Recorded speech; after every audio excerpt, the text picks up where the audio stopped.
লেবুর যা দাম, লেবু কেনা আর স্বর্ণের খনি পাওয়া একই কথা।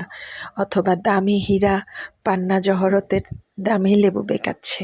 তারপরও আজকে সাহস করে লেবু কিনেই ফেলেছি। একটু সাহস দেখালাম আর কি। এক হালি লেবু কিনেছি ১২০ টাকা দিয়ে।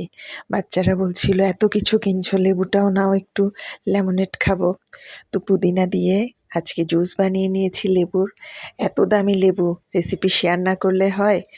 চিনি নিয়েছি, লেবু কিন্তু খোসাসহ পুরোটা দিয়েছি। লেবুটা অত বাতি ছিল না, সামান্য রস আছে, চামড়াসহ দিয়ে দিয়েছি, খোসাসহ চিনি দিয়েছি। দিব স্বাদ মতো লবণ আর পুদিনা পাতা বেশি করে। পুদিনা পাতাটা তোমরা তোমাদের টেস্ট মতো দিবা, আমরা একটু বেশিই খাই, ফ্লেভারটা ভালো লাগে। তো ব্লেন্ডার করে নিয়েছি, ব্লেন্ডার করে নিয়ে তারপরে জগে ঢেলে নিয়েছি। ব্লেন্ডার করেছি, বরফের টুকরো দিয়েছি, বলতে ভুলে গেছি। ব্লেন্ডার করার সময় বেশ কিছু বরফের টুকরো দিয়েছি। তোমরা চাইলে বরফের টুকরো মিলিয়েও খেতে পারো বা বরফ শীতল পানি দিয়েও শরবতটা বানাতে পারো।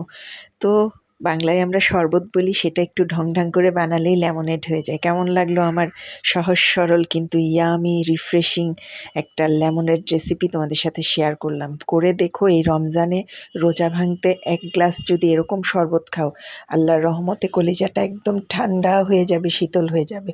ভীষণ রিফ্রেশিং। লাইক কমেন্ট শেয়ার দিতে ভুলো না। প্লিজ একটা লাইক দিও, একটা ফলো দিয়ে যেও।